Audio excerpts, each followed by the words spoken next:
And a very good evening, everybody. I'm John Cole. We hope you're doing well. As we told you yesterday, the KFYR boys soccer team jumped from 1 win last year to 9 this year in a trip to the state. They jumped on a bus today, headed for Grand Forks. Here's their head coach on the big turnaround for the Coyotes. Did you see this thing coming when the year began? To this extent, not necessarily, but I knew that we had really good boys, and we've had the quality to do this for years. So we've done a little bit better than some of the goals we set, but we were expecting to have a winning season. So what was the difference?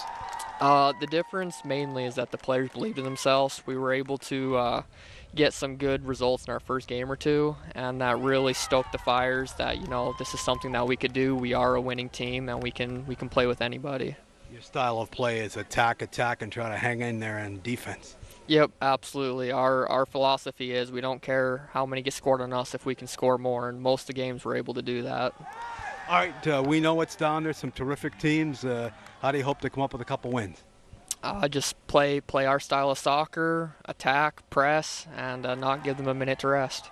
And for all the young kids out there, you've worked hard. You're taking a team to state. Hopefully others can stay with it. Your numbers are growing so they can get to state too. Yeah, absolutely. We have actually quite a few freshmen and sophomores who aren't necessarily stars with lots of play time, but who get minutes in the game, so they get to be able to experience it and see it, and that should help us in the future.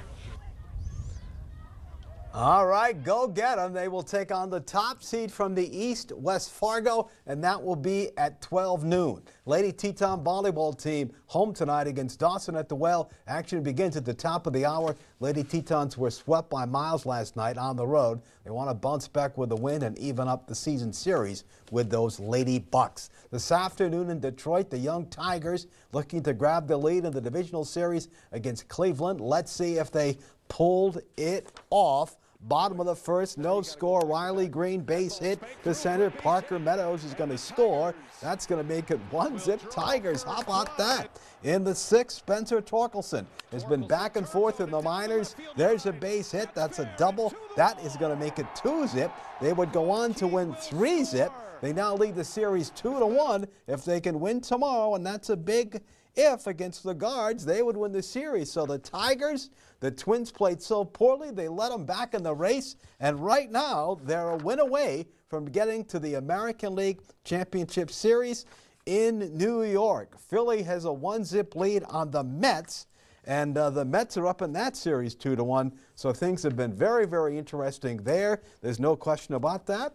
UND hockey team will open their season on Saturday at the Ralph. They will take on the Providence College Friars of the Hockey East. They go in, UND does, as the 6th ranked team in the nation. Let's see if they can win another national title. Let's take a timeout, folks, on First News at 6.